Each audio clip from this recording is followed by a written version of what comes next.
bertemu lagi pada saat ini. Sebelum saya menyampaikan firman Tuhan, saya mau bersaksi memuji nama Tuhan. Jadi boleh saya pinjam gitarnya Pak?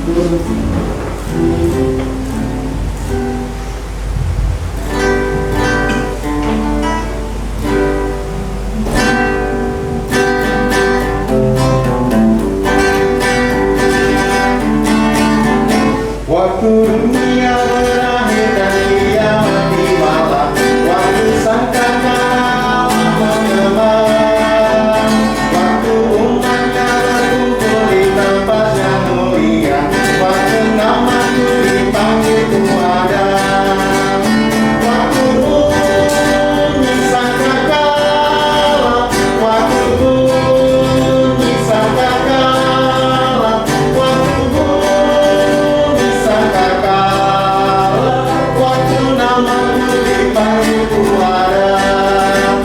Para saleh makan nanti pada hari mulia dan berkumpul dalam surga yang kekal, karena kasih Yesus yang telah dikaruniakannya. Waktu namaku dipanggil ku ada, waktu bunyi sangkakala, waktu bunyi sangkakala, waktu bunyi sangkakala, waktu namaku dipanggil ku ada.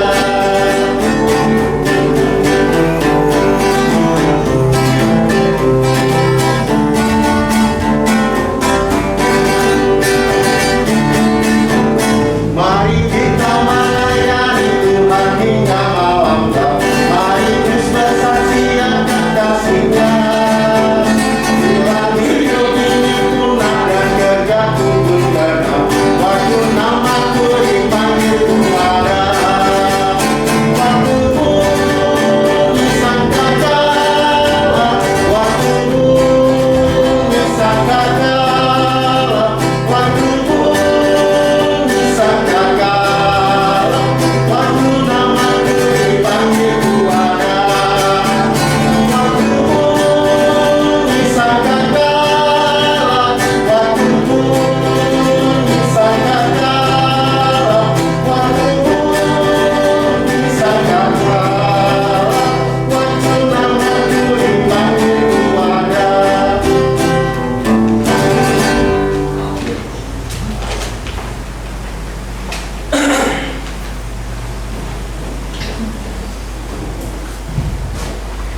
Pujian itu mengingatkan kita bahwa hari Tuhan akan segera datang. Amin. Waktu bunyi sangkakala, waktu bunyi sangkakala, waktu namaku dipanggil ku ada. Jadi itu mengingatkan kita bahwa sebetulnya tanda-tanda kedatangan Tuhan sudah semakin jelas, dan kita sebagai orang percaya, sebagai pengikut Tuhan Yesus Kristus, kita harus siap sedia. Kapanpun Tuhan memanggil, kapanpun Tuhan datang, kita akan bersama-sama dengan Tuhan selama-lamanya. Baik, pagi hari ini juga saya akan menyampaikan firman Tuhan berhubungan dengan kedatangan Tuhan Yesus Kristus. Mari kita membuka firman Tuhan dari 1 Tesalonika pasalnya yang kelima. 1 Tesalonika pasal yang kelima, ayat 1 sampai dengan ayatnya yang ke-11. Kita akan merenungkan firman Tuhan dari 1 Tesalonika pasal 5 ayat 1 sampai dengan ayatnya yang ke-11. Baik, kalau sudah menemukan ayatnya, saya akan membacakan untuk kita. Bapak Ibu Saudara tolong ikuti dalam hati. Demikianlah firman Tuhan dari 1 Tesalonika pasal 5 ayat 1 sampai 11. Tetapi tentang zaman dan masa saudara-saudara tidak perlu dituliskan kepadamu, karena kamu sendiri tahu benar-benar bahwa hari Tuhan datang seperti pencuri pada malam. Apabila mereka mengatakan semuanya damai dan aman, maka tiba-tiba mereka ditimpa oleh kebinasaan. Seperti seorang perempuan yang hamil ditimpa oleh sakit bersalin, mereka pasti tidak akan luput.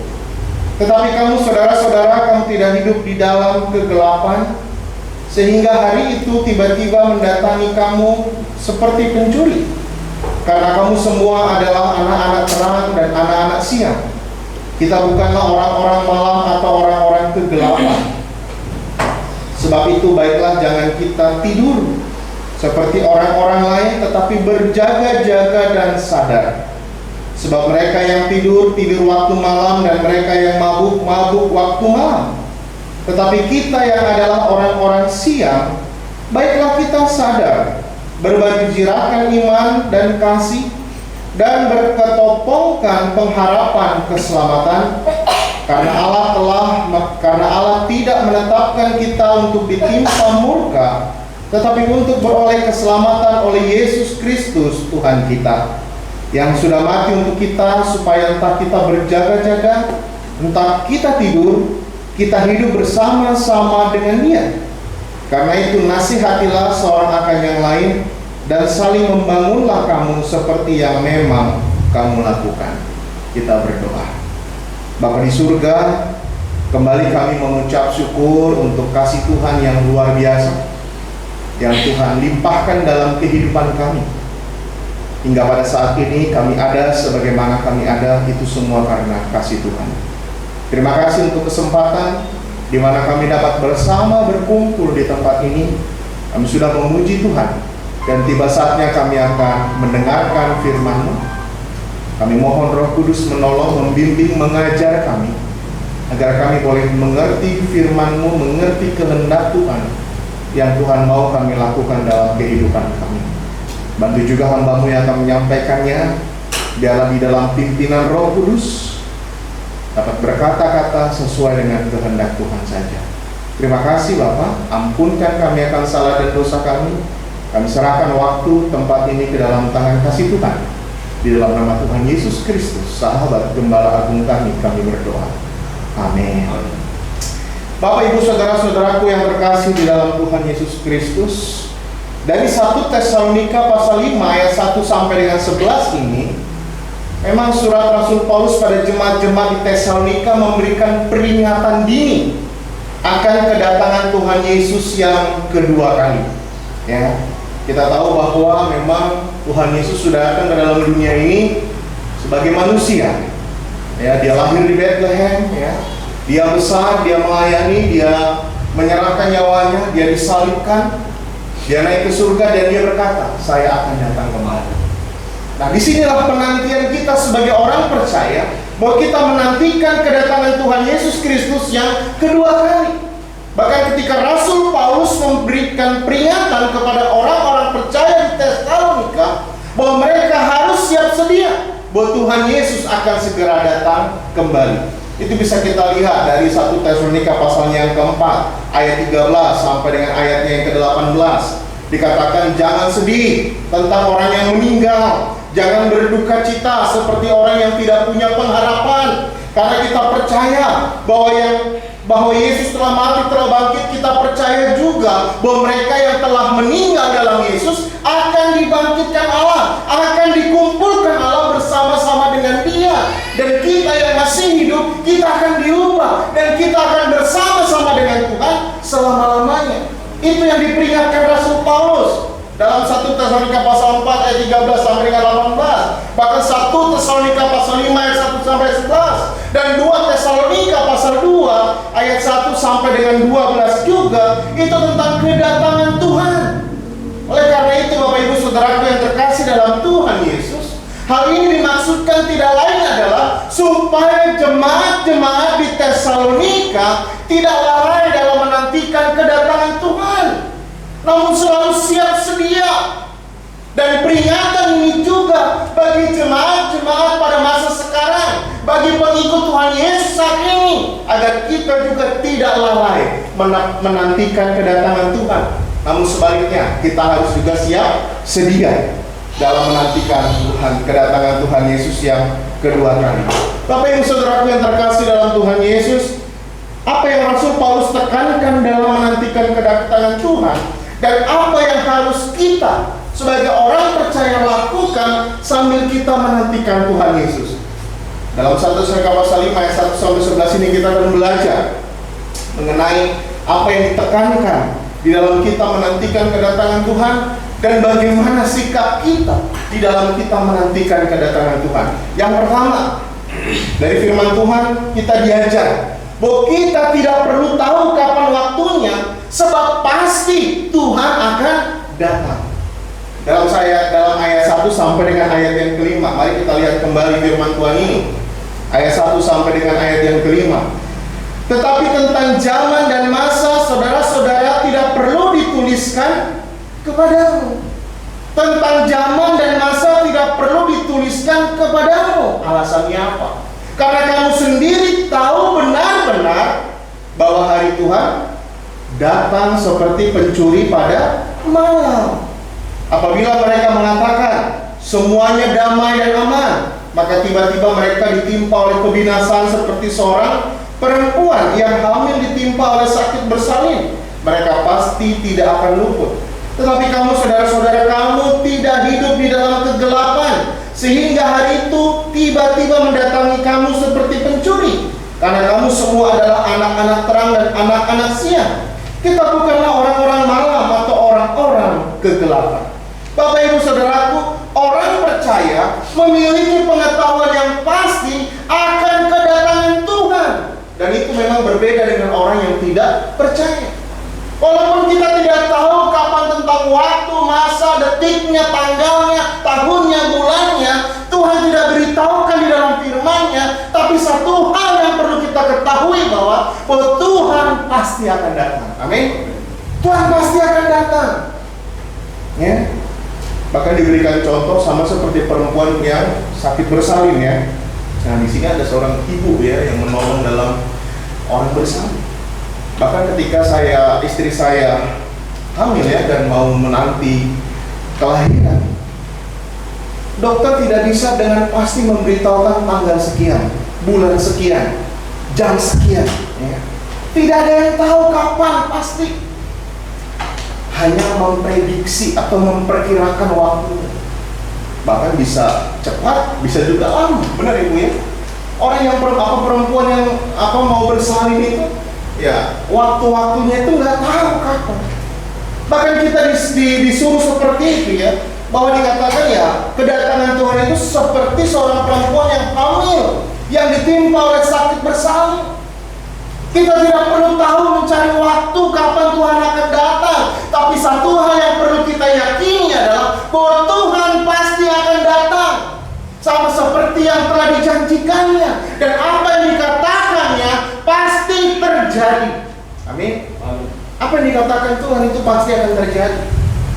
Oleh karena itu kita tidak perlu mencari tahu kapan waktunya, sebab Ia pasti datang. Berbeda dengan orang tidak percaya yang berusaha mencari dan menentukan waktunya. Orang percaya tahu karena hidup dalam terang pengetahuan firman Tuhan sebagai anak-anak terang. Berbeda dengan orang tidak percaya yang masih hidup di dalam kegelapan. Makanya dikatakan dalam ayat yang kelima, karena kamu semua adalah anak-anak terang dan anak-anak siang. Kita bukanlah orang-orang malam atau orang-orang kegelapan. Kapanpun waktunya itu tidak penting. Yang paling penting adalah kepastian akan kedatangan Tuhan. Kalau melihat tanda-tanda sekarang ini, ya, perang Ukraina dan Rusia yang masih berlanjut. Kalau mengikuti berita mengenai gempa bumi, kalau saya membaca berita di Detikcom, ya, hampir setiap minggu itu ada gempa bumi di mana-mana, apalagi di wilayah Indonesia. Ada kelaparan, ada macam-macam sakit penyakit. Kalau kita membaca Matius pasal 24 mengenai tanda-tanda akhir zaman, itu seperti itu, ya. Terjadi peperangan, terjadi kelaparan, terjadi sakit penyakit, macam-macam. Dan tanda-tanda itu sudah terjadi, sudah terlihat masa kini. Ini membuktikan bahwa waktunya sudah semakin dekat. Sudah semakin dekat. Dulu saya waktu sekolah ya, masih usia berapa itu, ada isu ya, tanggal 9 bulan 9 tahun 1999 itu kiamat katanya. Belum lama ini 12 ya. Kita sudah melewati 10 tahun, nggak terjadi apa-apa, betul? Nggak terjadi apa-apa. Manusia hanya bisa menerka-nerka dan lain sebagainya, bahkan bisa menyampaikan berita bohong dan lain sebagainya. Kita tidak perlu terpengaruh mengenai waktu, mengenai macam-macamnya. Tapi satu hal yang perlu kita ketahui adalah Tuhan pasti akan datang. Tuhan pasti akan datang. Oleh karena itu, dari firman Tuhan, Rasul Paulus menekankan kepada orang-orang percaya di Tesalonika, tidak perlu tahu kapan waktunya kedatangan Tuhan, tetapi yang harus mereka ketahui adalah Tuhan Yesus pasti akan datang. Itulah kerinduan kita semua, Bapak Ibu Saudara sekalian. Kalau Tuhan datang, memang kedatangan Tuhan Yesus yang kedua kali itu ada dua fase ya, ada dua tahap. Yang pertama, ya, dia datang mengangkat jemaatnya, mengangkat orang percaya. Kedatangannya yang kedua, tahap kedua, dia datang bersama dengan orang-orang kudus untuk melawan iblis dan antikristus dan sebagainya. Tapi kita bersyukur ini kedatangan penantian kedatangan Tuhan Yesus Kristus tahap pertama, di mana kita nanti akan diangkat bersama dengan Tuhan. Seperti dalam 1 Tesalonika pasal 4 ayat 13 sampai 18. Kita akan menyongsong Tuhan di angkasa. Ya. Nanti setelah kita bersama dengan Tuhan ada dua pesta besar. Pertama perjamuan kawin anak pembagian ini ya, pembagian itu pahala dan sebagainya. Lalu ada perjamuan kawin anak Tuhan. Ya. Di sana kita akan senang sukacita bersama-sama dengan Tuhan. Tidak perlu tahu kapan waktunya. Selagi Tuhan izinkan kita masih ada di dunia ini, mari kita tentunya siap sedia. Amin. Siap sedia menantikan kedatangan Tuhan. Jangan Tuhan datang ketika kita lagi malas-malasan. Memang kita tidak tahu kapan waktunya, tapi kita perlu persiapan yang berkenan kepada Tuhan. Jangan ketika Tuhan datang kita sedang hidup dalam dosa. Jangan nanti ketika kita datang kita hidupnya tidak berkenan kepada Tuhan. Apa seperti misalnya ada seorang tuan rumah ya mengatakan kepada hamba-hambanya, saya mau pergi ya dengan cukup waktu yang lama dan saya tidak tahu kapan saya akan kembali. Ya, ketika tuan rumah itu pergi, hamba-hambanya itu senang ya, wah dia tidur-tiduran dan sebagainya. Dia tidak mengerjakan tugasnya. Tiba-tiba 2 hari kemudian tuannya pulang. Kedapatan hamba-hambanya sedang tidak melakukan pekerjaan. Bagaimana respon hamba itu? Pasti malu, betul? Waduh, tiba-tiba tuannya datang. Pasti malu. Bisa-bisa dipecat. Karena tidak bertanggung jawab, tidak setia. Ya. Makanya kan pujian Tuhan Yesus kepada hamba yang baik dan setia, hai hambaku baik dan setia, masuk dalam kebahagiaan Tuhan.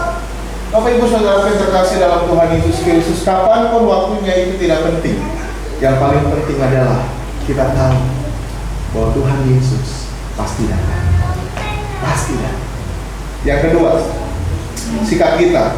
Kita harus berjaga-jaga dan siap sedia menantikan kedatangannya. Mari berjaga-jaga dan siap sedia menantikan kedatangannya.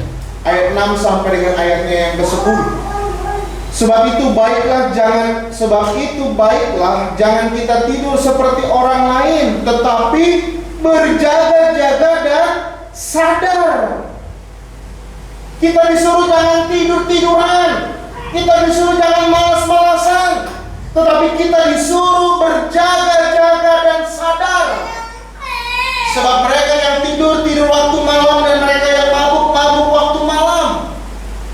Tetapi kita yang adalah orang-orang siang, baiklah kita sadar, berbaju jirakan iman dan kasih, dan berketopongkan pengharapan keselamatan, karena Allah tidak menetapkan kita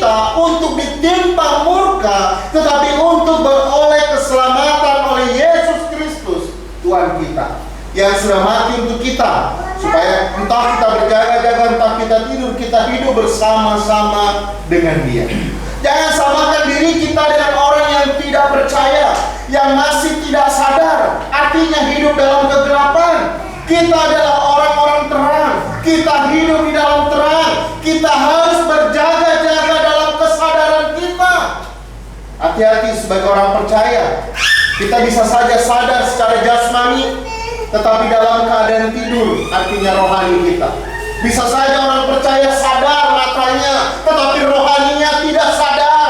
Rohaninya tidak bertumbuh, rohaninya tidak berkenan kepada Tuhan. Yang Tuhan mau adalah kita sadar, berjaga-jaga. Entah kita tidur secara jasmani, tetapi yang penting pertumbuhan rohani kita bertumbuh di dalam Tuhan. Itu yang Tuhan mau. Bangunlah, berjaga-jagalah, kenakanlah perlengkapan untuk berjaga. Kalau saya membaca atau mengikuti berita mengenai perang Ukraina dan Rusia ya, tentara Ukraina itu selalu berjaga-jaga, betul? Bukti dia berjaga-jaga apa? Dia selalu lengkap pakaian, bahkan ada senjata di tangan. Sewaktu-waktu tentara Rusia datang mau menyerang, wah mereka nggak kaget lagi.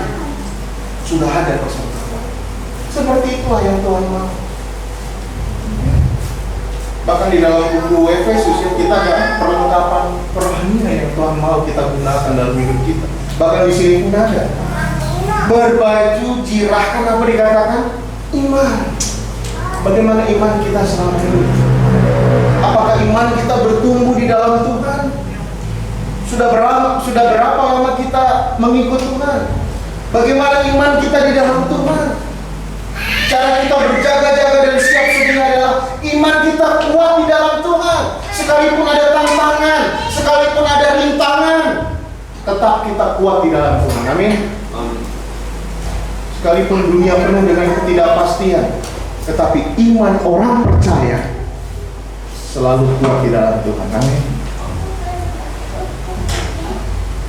Sekarang ini lagi viral mengenai hepatitis akut. Virus apa pula ini hidupnya? Virus apa lagi?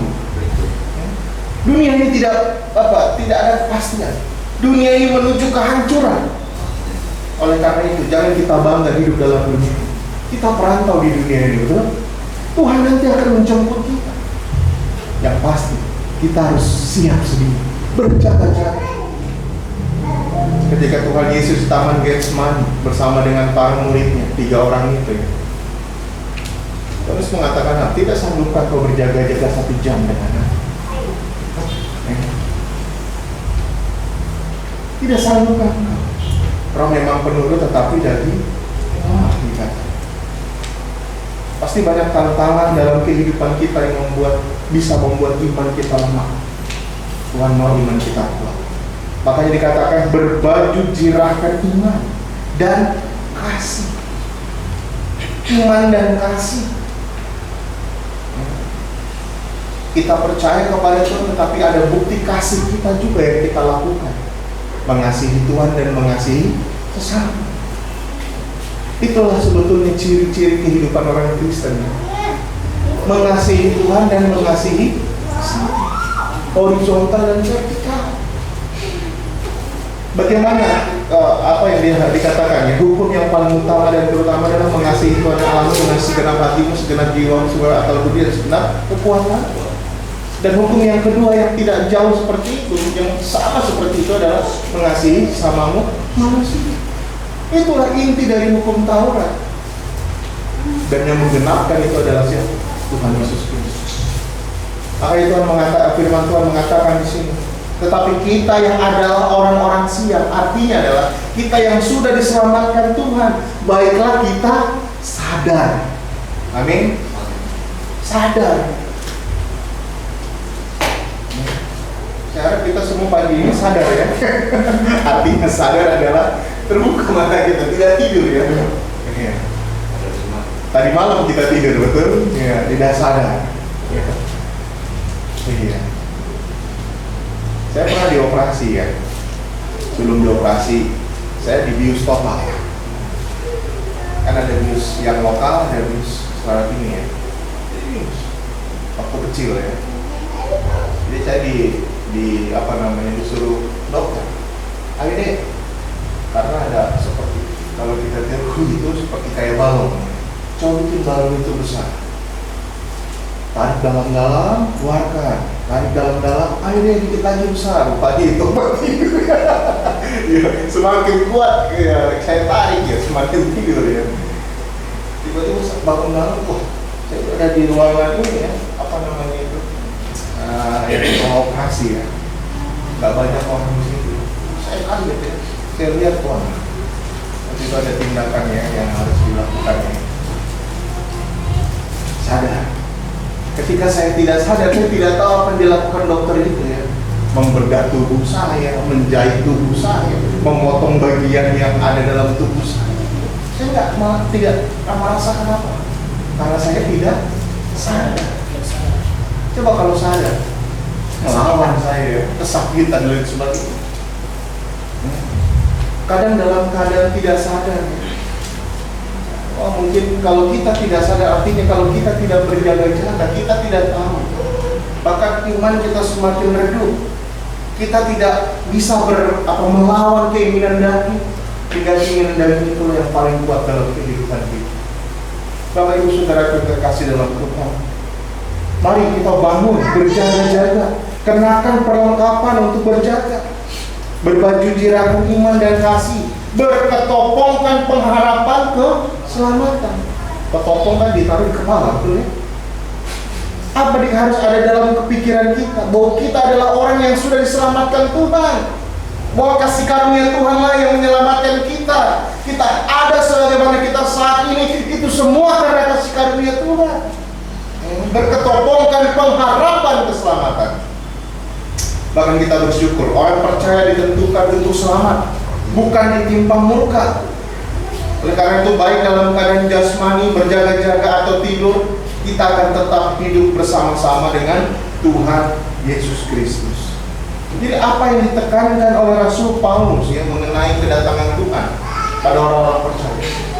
Yang ditekankan, kita tidak perlu tahu kapan waktunya. Yang penting kita punya keyakinan bahwa Tuhan pasti akan datang. Dan bagaimana seharusnya sikap kita? Berjaga-jaga, sadar, siap sedia menantikan kedatangan Tuhan. Dan yang selanjutnya, mari kita menasihati dan membangun saudara seiman akan hal ini.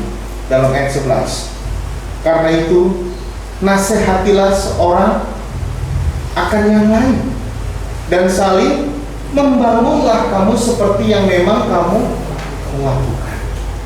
Bagus sekali ya. Kalau kita sudah tahu bahwa Tuhan Yesus akan datang, kalau kita sudah tahu, punya keyakinan bahwa Tuhan pasti akan datang, dan kalau kita sudah tahu dari firman Tuhan, bagaimana sikap kita sebagai orang percaya dalam menantikan kedatangan Tuhan, yaitu berjaga-jaga dan sadar, baiklah kita menasehati dan membangunkan saudara seiman akan hal tersebut. Bukan hanya untuk diri kita sendiri. Ketika ada saudara seiman yang tidak berkenan di hadapan Tuhan, yang hidupnya menyimpang dari Tuhan, mari kita bangunkan dia. Hai, mari kembali kepada Tuhan. Tuhan sudah mau datang. Jangan hidup lagi dalam dosa. Itu maksudnya. Makanya dikatakan, karena itu nasihatilah seorang akan yang lain, dan saling membangunlah kamu seperti yang memang kamu lakukan. Saling membangun. Jemaat yang bertumbuh adalah jemaat yang saling memperhatikan satu dengan yang lain. Jemaat yang bertumbuh adalah jemaat yang mengasihi Tuhan dan mengasihi sesama. Makanya Rasul Paulus mengatakan saling menasehati. Dan kalau kita dinasehati, kita harus apa? Mendengar. Orang yang memberikan nasihat berarti orang itu sayang pada kita. Dia mau kita berubah, dia mau kita bertumbuh, betul? Kalau kita dinasehati, hati kita keras, berarti kita ciri-ciri orang yang gak mau bertumbuh, gak mau berubah. Apalagi kalau kita dinasehati firman Tuhan, baiklah kita seperti tanah yang lembut. Ketika benih itu tertanam dalam tanah yang subur, tanah yang dia akan bertumbuh dan berbuah 100 kali lipat. Bapak Ibu Saudara terkasih dalam Tuhan, sebagai orang percaya, kita memiliki kewajiban untuk saling mengingatkan dan membangun saudara seiman. Yang lemah imannya kita kuatkan. Yang malas, ayo semangat lagi. Ayo semangat lagi beribadah kepada Tuhan. Tuhan sudah datang. Dan firman Tuhan kita dilarang absen beribadah. 2 Ibrani 10, 24, 25. Mari kita setia dalam pertemuan-pertemuan ibadah. Mari kita ingat apa berita Tuhan dalam hidup kita. Mari kita lakukan. Yang lemah imannya kita kuatkan. Yang mulai mundur, mari kita semangati lagi, beri motivasi, beri semangat agar tetap maju dalam Tuhan. Yang jatuh dalam dosa, kita angkat. Makanya dikatakan, karena itu nasihatilah dan saling membangunlah. Karena itu nasihatilah seorang akan yang lain dan saling membangunlah siapa? Kamu. Ada kata kamu. Kamu itu siapa? Orang-orang percaya di Tesalonika. Ayo orang-orang percaya di Tesalonika, saling membangunlah. Bukan saling menjatuhkan, saling menjelekkan, saling mengkritik. Kalau nasihat itu bagus ya. Ada kritikan yang positif itu bagus. Saling membangun, saling mengajar firman Tuhan, saling menguatkan. Karena itu nasihatilah seorang yang lain dan saling membangunlah kamu seperti yang memang kamu. Puji Tuhan sudah dilakukan ya, dan terus dilakukan. Bapak Ibu Saudara yang terkasih dalam Tuhan Yesus,